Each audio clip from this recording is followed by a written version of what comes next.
Testing of Hyundai HGN40 air circuit breaker. The basic settings will be set by the customer. For testing, we add a 220-volt AC power supply. At first, we trip the breaker manually.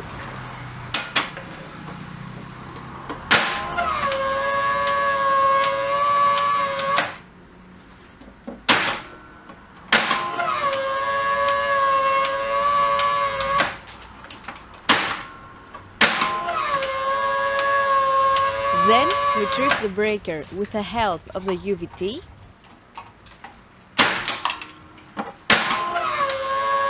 Next, we perform a short time delay test and the breaker trips almost instantly. And lastly, we perform a long time delay test and after about 15 seconds, the breaker trips.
It is now clear that the air circuit breaker is working successfully and is ready to be delivered to the customer.